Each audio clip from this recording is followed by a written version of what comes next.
We're just days away from reaching 1,000 subscribers. If we hit this goal in the next 15 days, we'll be able to keep the channel running and continue bringing you these stories. Your subscription makes all the difference. It's quick and helps us enormously. The November London fog enveloped the cobblestone streets like a grey shroud, muffling the sounds of the city and rendering silhouettes ghostly. Duke Edmund Whitmore was travelling up Regent Street in his elegant black carriage with golden coat of arms, returning from a tedious Parliament meeting where he had defended workers' rights against more conservative peers. At 32, Edmund was known for his progressive ideas and sincere concern for the fate of the working classes, which earned him both the admiration of the people and the mistrust of certain aristocrats. His attention was suddenly drawn to a small figure huddled near the park gates. Despite the biting cold and persistent drizzle, a child sat on a piece of worn fabric, surrounded by a few roughly carved wooden toys. His small, clear voice pierced the muffled silence of the deserted street. "Buy my toy, my lord. Please, just a penny." Edmund knocked against the carriage partition to signal his coachman to stop. He stepped down from the vehicle, his fine wool coat contrasting sharply with the child's rags. As he approached, he discovered a little boy of about 8 years old, with tousled chestnut hair and cheeks hollowed by hunger. His large blue eyes, too mature for his age, looked at him with a mixture of desperate hope and wounded pride. "Good day, my child," said Edmund, crouching down to the boy's level. "What is your name?" "Thomas, my lord," replied the child, sketching an awkward bow. "Thomas Hartwell. Would you like to look at my toys? They are very well made, I assure you." Edmund examined the objects spread before the child. They were indeed remarkably well-carved pieces for such young hands. A wooden horse with fine details, a small cart with wheels that actually turned, and a soldier in red uniform, painted with care. Despite the evident poverty of their maker, these toys testified to extraordinary talent and patience. "They are magnificent, Thomas," said Edmund sincerely. "Who taught you to make them?" "My papa, my lord, before he went to heaven with the angels." The child's voice trembled slightly, but he quickly composed himself. "Now I must take care of Mama and my little sister Emma." "Can your mother not work?" asked Edmund, intrigued by this family situation. "Mama is very ill, my lord. She coughs all the time and is too weak to get up. Emma is only 4, she cannot help. So I sell the toys to buy bread." Edmund felt his heart tighten. "When did you last eat, Thomas?" The child lowered his eyes, embarrassed. "Yesterday morning, my lord, but it doesn't matter. Mama hasn't eaten since the day before yesterday. So I gave my share to Emma. Grown-ups can wait longer than little girls." This revelation overwhelmed Edmund. This 8-year-old child carried on his frail shoulders the weight of an entire family, sacrificing his own food for his loved ones. The nobility and maturity of this little boy touched him deeply. "Thomas," he said gently, "how much does your finest toy cost?" "The horse, my lord." "6 pence, but I can let you have it for 4 if you want. I really need to sell something today." Edmund took out a gold sovereign from his pocket, a coin worth 20 times the asking price. "I'll take all your toys, Thomas, and keep the change." The child's eyes widened in disbelief. "My lord, it's too much. I cannot accept. It wouldn't be honest." "Yes, you can," insisted Edmund, touched by this integrity rare even among adults. "Consider that I'm also paying for the exceptional quality of your work. A craftsman of your talent deserves to be well compensated." Thomas took the gold coin with trembling hands, tears in his eyes. "Thank you, my lord. Oh, thank you. Now I can buy milk for Emma and medicine for Mama." "Tell me, Thomas, where do you live?" "In Whitechapel, my lord, Dorset Street, in Mrs. Crowley's boarding house. But—" The child hesitated, then continued courageously. "Mrs. Crowley says she'll put us out if we don't pay the rent tomorrow. She says she's tired of feeding us out of charity. Edmund frowned. He knew the reputation of certain boarding houses in Whitechapel, where unscrupulous landlords exploited the misery of the most destitute. "How much do you owe?" £2, my lord. Mrs. Crowley says that with interest and late fees, it comes to £2. £2 for lodging in Whitechapel? Edmund was astounded by this exorbitant sum. How long have you been living there? Since Papa died, 6 months ago. At first, Mama managed to pay by sewing, but when she fell ill, Thomas shrugged his small shoulders with heartbreaking resignation. Edmund thought quickly. This story didn't make sense. No boarding house in Whitechapel cost £2 a month, even in the less sordid neighbourhoods. Someone was clearly exploiting this family's vulnerability, and this injustice revolted the Duke. "Thomas, would you agree to take me to your home? I would like to make sure your mother and sister are well." "Oh, yes, my lord. Mamma will be so happy. She always says we must have faith in people's goodness, even when everything seems lost." The carriage ride to Whitechapel passed in silence. Edmund lost in his thoughts and Thomas clutching his gold coin preciously against his heart. The contrast between the fine neighbourhoods and the East End slums was striking. The elegant houses of Mayfair gave way to dilapidated buildings, muddy alleys and faces marked by poverty.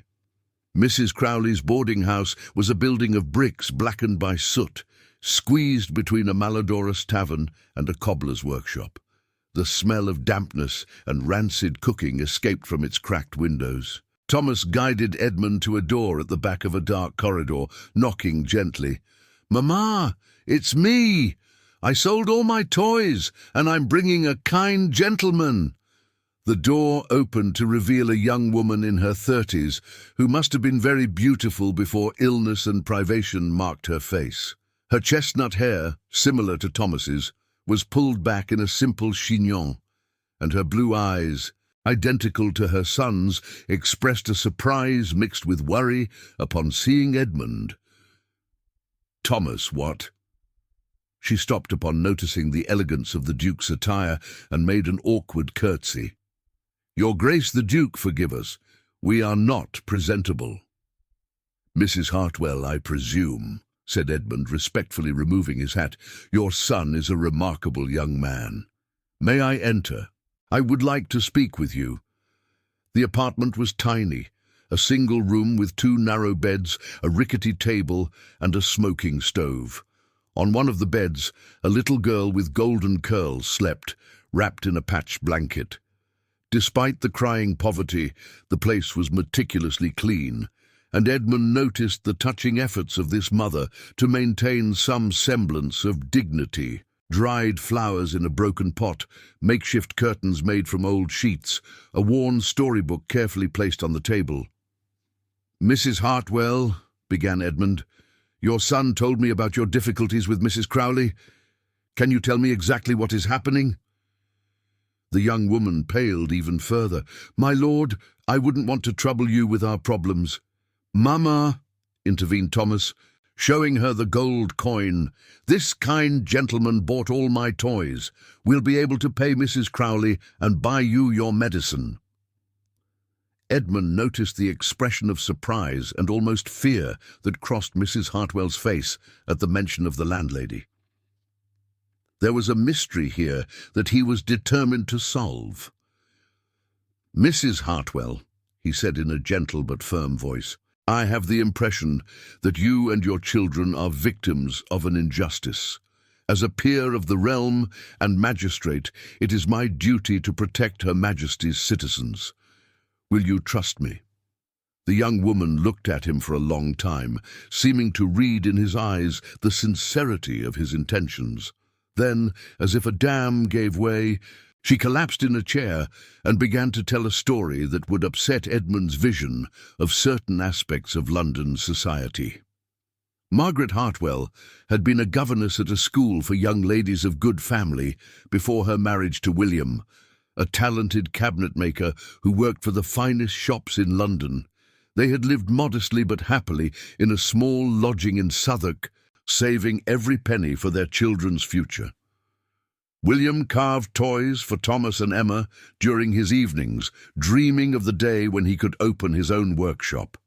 Then came the cholera epidemic that had ravaged the working-class neighbourhood 6 months earlier. William, who delivered furniture throughout London, had been one of the first victims. In a few days, the family's pillar had collapsed, leaving Margaret alone with 2 children and meagre savings. "At first," explained Margaret in a broken voice, "I tried to continue giving private lessons. But when families learned that William had died of cholera, they feared contagion. No one wanted me anymore." She had then sold all their possessions to pay for the funeral and settle in this Whitechapel boarding house, the only one she could afford. Mrs. Crowley had shown understanding at first, accepting small payments and promising to be patient.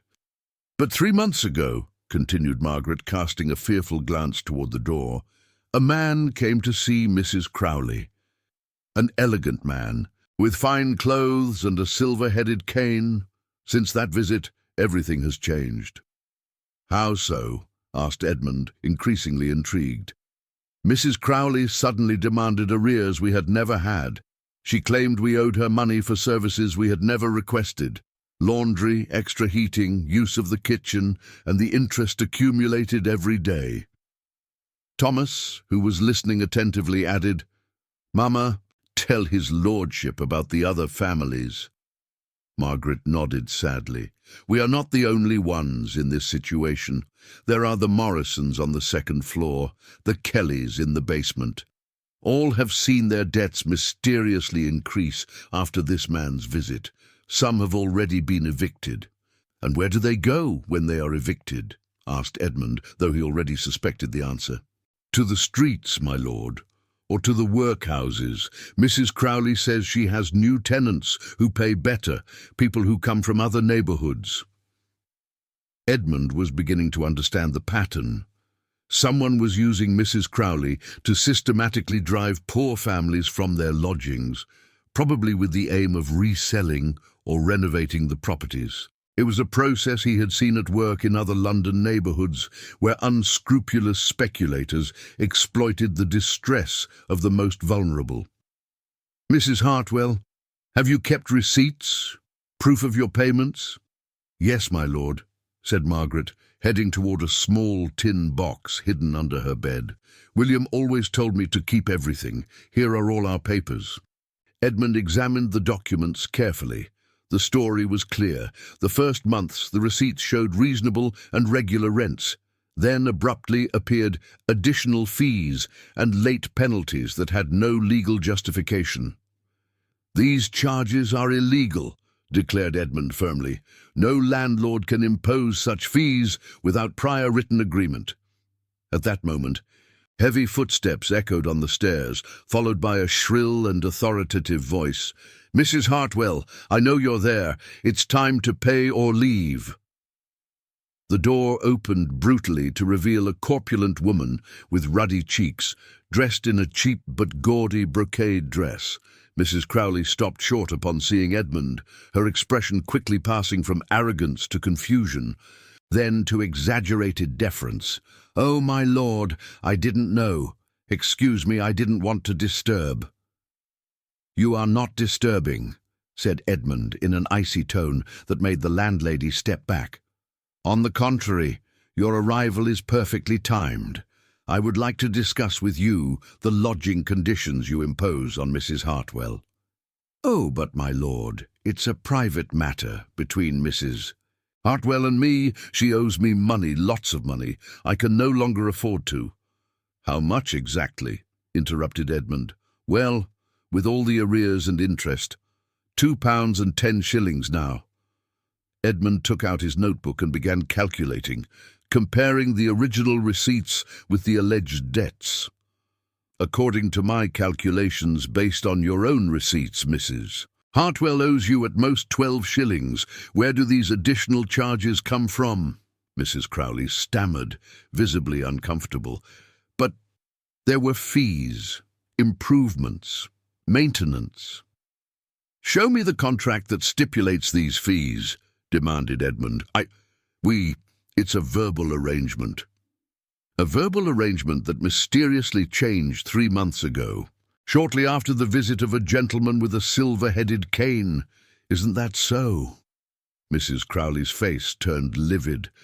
"I don't know what you're talking about, my lord." "Oh, but I think you do," replied Edmund, rising to his full, imposing height. "And I also think that you and I are going to have a very interesting conversation with this mysterious man." During this exchange, Thomas had moved closer to his mother, holding the hand of little Emma, who had just awakened. The child looked at Edmund with evident admiration, as if he had just seen a knight in armor defending his family against a dragon. "Mrs. Crowley," continued Edmund, "I am going to immediately settle what Mrs. Hartwell really owes you according to your own receipts. In exchange, you are going to give me the name and address of the man who visited you, and you are going to immediately stop harassing this family." "But, my lord, I cannot. He would kill me if he knew I had spoken." This revelation confirmed Edmund's suspicions. It was not simply individual greed, but an organized network of extortion that exploited society's weakest members. "Mrs. Crowley," he said in a voice where ducal authority showed through, "you have the choice between cooperating with me or explaining your practices before a magistrate. Which do you prefer?" The landlady looked around like a trapped animal, then collapsed in a chair, moaning, "His name is Blackwood, Mr. Silas Blackwood. He has offices near the docks, but I don't know exactly where. He comes here once a month to collect the money and give his orders. He says we must get rid of the families to make room for better tenants." Edmund knew this name. Silas Blackwood was an unscrupulous businessman who had built his fortune speculating on London real estate. He bought properties in poor neighborhoods, drove out tenants by any means possible, then resold them at a profit to developers. "When is he supposed to return?" asked Edmund. "Tomorrow evening, my lord. He always comes on the first Friday of the month." Edmund smiled, but it was a smile without warmth that made Mrs. Crowley shiver. "Perfect. Mrs. Crowley, you are going to continue acting exactly as usual. Don't mention my visit to anyone. And if you warn Mr. Blackwood of anything, I promise you will regret it bitterly." He then turned to Margaret, who was watching him with a mixture of gratitude and disbelief. "Mrs. Hartwell, would you accept that my men discreetly watch this boarding house tomorrow evening? It is time for Mr. Blackwood to answer for his actions." "Oh, yes, my lord, but would you really do this for us?" "Madam," replied Edmund solemnly, "justice is not a privilege reserved for the rich. It belongs to all Her Majesty's subjects, and I intend to ensure it is served." Leaving the boarding house that evening, Edmund carried the sleeping little Emma in his arms, while Thomas walked proudly beside him. He had insisted on taking the family to a decent hotel while he definitively settled this affair. But in his mind was already forming a more ambitious plan, a plan that could not only save the Hartwells, but also expose an entire network of corruption that was gangrening London. The following Friday evening, Edmund was hidden in the shadows of an alley adjacent to Mrs. Crowley's boarding house, accompanied by 2 Scotland Yard inspectors he had discreetly contacted. The chief inspector, James Morrison, was a man of integrity who had already worked with Edmund on corruption cases. They waited for Silas Blackwood's arrival with the patience of hunters. Meanwhile, Edmund had conducted his own investigation into Blackwood's activities. What he had discovered far exceeded the Hartwell case. Blackwood ran a veritable extortion empire, using a network of accomplices to terrorize poor families and seize their lodgings. His methods ranged from blackmail to physical threats, including the corruption of petty officials. Margaret and her children had been installed in a comfortable suite at the Langham Hotel, at Edmund's expense. For the first time in months, Thomas and Emma had eaten their fill and slept in real beds. Margaret, still weak but already more serene, had insisted on sewing and mending some of Edmund's clothes as thanks, thus regaining some of her dignity. At exactly 10 o'clock, an elegant black carriage stopped in front of the boarding house. A tall man descended from it, impeccably dressed in a dark suit and carrying the famous silver-headed cane. Silas Blackwood was in his 50s, with grey hair carefully slicked back and cold eyes that betrayed a ruthless nature. "That's him," murmured Inspector Morrison. "Blackwood himself." They watched the businessman enter the boarding house with an assured step. A few minutes later, they could hear his authoritative voice resonating from Mrs. Crowley's ground-floor apartment. Edmund and the policeman moved closer discreetly, positioning themselves under the half-open window. "So, Mrs. Crowley," Blackwood was saying in a voice where threat could be heard, "how many families did you manage to get rid of this month?" "3, Mr. Blackwood. The Morrisons left Tuesday and the Sullivans Thursday morning. They couldn't pay the new fees." "And the Hartwells?" "Actually, sir, there was a problem with them." "Mrs." Crowley's voice became hesitant, and Edmund listened intently. "What kind of problem?" Blackwood's voice had hardened dangerously. "A duke came, Mr. Blackwood, the Duke of Whitmore.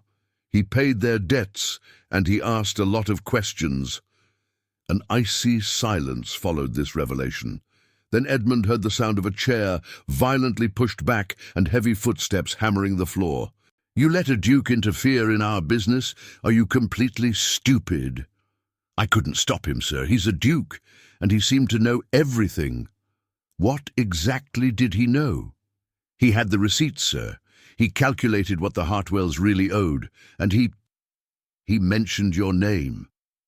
The sound of a slap rang out, followed by Mrs. Crowley's moans. "Fool! You've ruined years of work. Do you know how much money I've invested in this neighborhood? Forgive me, Mr. Blackwood. I won't do it again. Give me another chance." "There will be no other chance.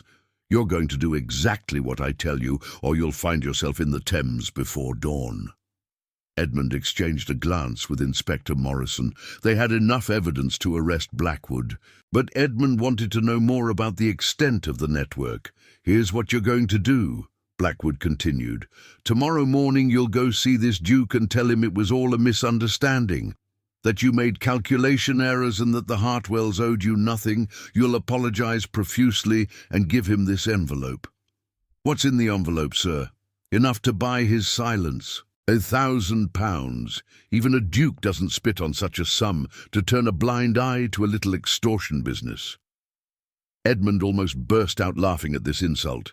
Blackwood knew him so little that he thought he could buy him.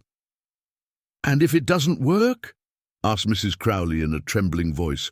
"Then we'll move to more persuasive methods. I have men who know how to convince people to mind their own business. Even dukes are not immune to a regrettable accident." This threat sealed Blackwood's fate. Edmund signalled Inspector Morrison, and the 3 men moved silently toward the boarding house entrance. They climbed the stairs without noise and positioned themselves in front of Mrs. Crowley's door. At Edmund's signal, Inspector Morrison knocked energetically. "Police! Open immediately!" A commotion broke out in the room, followed by the sound of papers being hastily burned. When the door finally opened, they found Mrs. Crowley livid and trembling, while Blackwood tried to maintain a facade of offended dignity. "What is the meaning of this intrusion?" he asked in a haughty tone. "I am a respectable businessman. You have no right to—" "Mr. Silas Blackwood," interrupted Inspector Morrison, "you are under arrest for extortion, blackmail, and death threats. Anything you say may be held against you." Blackwood's gaze fell on Edmund, and a gleam of recognition passed through his eyes. "The Duke of Whitmore, I presume," he said with an evil smile. "You don't know what you're getting into, my dear Duke. I have friends in high places, people who won't be pleased with your interference." "I'm certain of it," replied Edmund calmly. "But you see, Mr. Blackwood, I also have friends in high places, and unlike yours, mine believe in justice."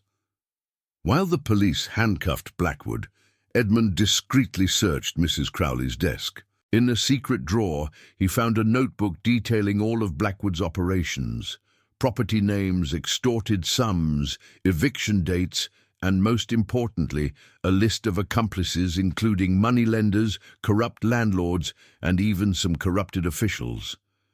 "Inspector Morrison," said Edmund, handing over the notebook, "I believe this case will keep you busy for months." The inspector quickly leafed through the document and whistled in admiration. "My God, Your Grace, with this we can dismantle the entire network. There's enough here to send a dozen people to prison." As they took Blackwood away, he turned one last time toward Edmund. "You think you've won, Duke? You don't know who you're dealing with. This city belongs to people like me, not to idealists like you." "We shall see," replied Edmund serenely. "But I have the impression that it's you who doesn't know who you're dealing with." Once the criminals were taken away, Edmund immediately went to the Langham Hotel to announce the news to the Hartwells. He found Margaret reading a tale to her children, comfortably installed in the suite's sitting room. The transformation was striking. Nourished and rested, she had regained part of her natural beauty, and her eyes shone with a serenity that Edmund had not seen there during their first meeting. "Good evening, Mrs. Hartwell," he said upon entering. "I have excellent news." Thomas and Emma rushed toward him with cries of joy, and Edmund found himself feeling a particular warmth upon seeing their spontaneous happiness. These children had awakened in him protective instincts he didn't know he possessed. "Mr. Blackwood has been arrested," he announced. "He and his entire network. Never again will they be able to prey on families like yours." Margaret stood up, tears in her eyes. "My lord, how could we ever thank you? You have saved our family." "It is I who must thank you," replied Edmund with sincerity. "Thomas, your courage opened my eyes to injustices I was unaware of. Thanks to you, many families will find peace again." But Edmund had other news to announce, a decision he had made after long reflection.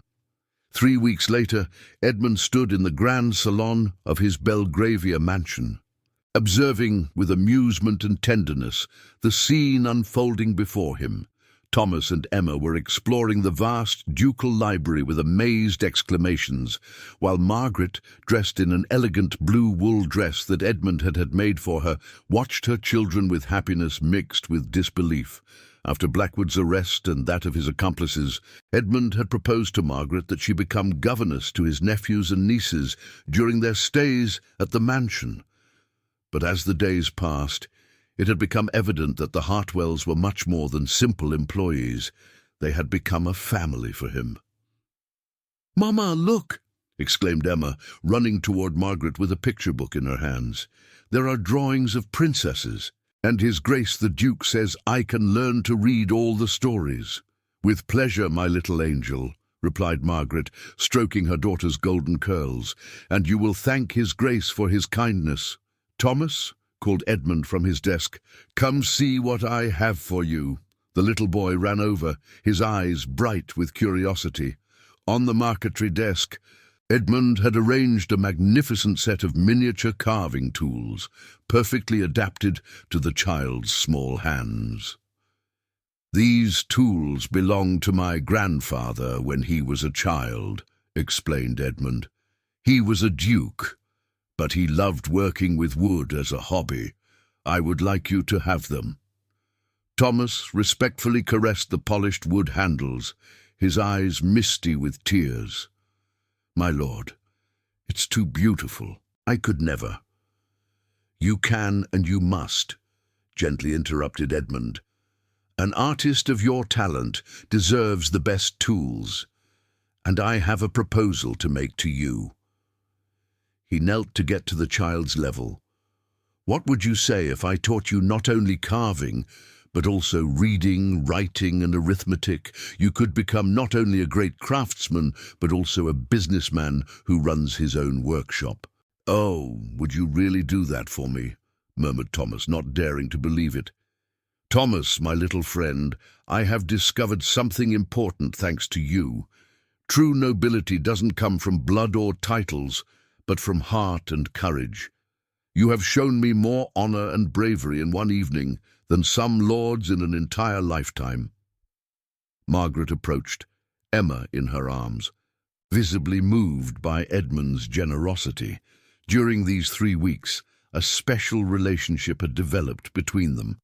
Edmund admired the intelligence and dignity of this young woman who had faced adversity without losing her natural goodness.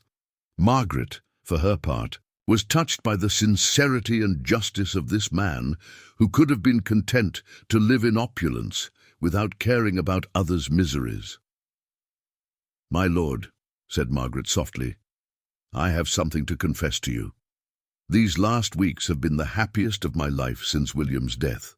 Not only because of the material comfort, but because you have given hope back to my children. Thomas talks of nothing but becoming a great craftsman like his papa, and Emma dreams of reading all the books in your library."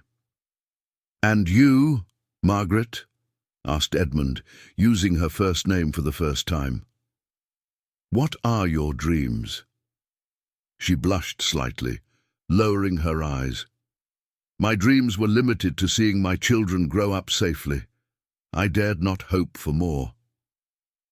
"Perhaps you should dare," murmured Edmund, approaching her. "These 3 weeks have shown me that this great house was quite empty without children's laughter and the presence of a woman of heart." Margaret raised surprised eyes to him. "My lord, what do you mean?" "I mean that I would like you and your children to stay here permanently, not as governess and protégés, but as—" He hesitated, searching for his words. "As my family." An astonished silence greeted this declaration. Thomas and Emma had drawn closer, sensing the importance of the moment.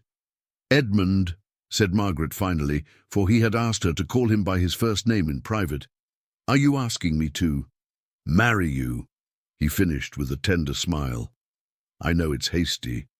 I know that social conventions oppose it. But Margaret, these children have brought joy into my life that I no longer hoped for.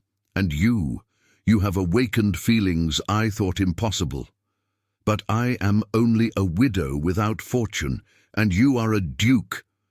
You are the most courageous and noble woman I have ever met, and Thomas and Emma would be the children I have always dreamed of." Thomas, who had listened attentively, approached Edmund seriously. "Your Grace the Duke, if you marry Mamma, will you be our papa? If your Mamma will have me, and if you accept me, then yes, Thomas, I would very much like to be your papa." "Oh, yes," exclaimed Emma, clapping her hands. "A Duke papa, and Mamma will be a real duchess like in the tales." Margaret looked at her radiant children, then at Edmund, who awaited her answer with touching vulnerability. This powerful and respected man was offering her not only security, but sincere love and the promise of a happy home for her children. "Edmund," she said finally, her voice trembling with emotion, "if you are certain of your choice despite the gossip. They can say what they want. I am marrying the woman I love and adopting the most extraordinary children in London. Then yes, Edmund, yes, I will marry you." The kiss they shared was interrupted by Thomas and Emma's cries of joy as they danced around them. For the first time in years, the ducal mansion resounded with authentic laughter and family happiness. 6 months later, the marriage of the Duke of Whitmore to Mrs. Margaret Hartwell caused a sensation throughout London. Some members of the aristocracy boycotted the ceremony, scandalized by this misalliance. But many others, impressed by this family's story and Edmund's social commitment, came to celebrate this unconventional union. Thomas, in his first young gentleman's suit, proudly carried the rings. Emma, resplendent in her bridesmaid dress, scattered rose petals down the aisle. And when Edmund and Margaret exchanged their vows, there wasn't a dry eye in the congregation. In his wedding speech, Edmund declared, Sometimes Providence sends us angels in the most unexpected guises. A little boy selling toys in the street taught me that true nobility is not measured by titles, but by actions. Today, I marry not only the woman of my life, but I adopt 2 children who have shown me what true love is. As for little Thomas, who became Lord Thomas Whitmore by adoption, he continued to carve his wonderful toys, but now in a sumptuous workshop where he welcomed other destitute children to whom he taught his art. For he too had learned that true wealth is shared, and that sometimes a simple, "Buy my toy, my lord," can change the course of several lives. Love had found its way through social differences, proving once again that noble hearts recognize their mutual worth, whatever their origin. And in the streets of Whitechapel, they still told for a long time the story of the little toy merchant who had touched a duke's heart and transformed a family of paupers into a symbol of hope for all the disinherited of London.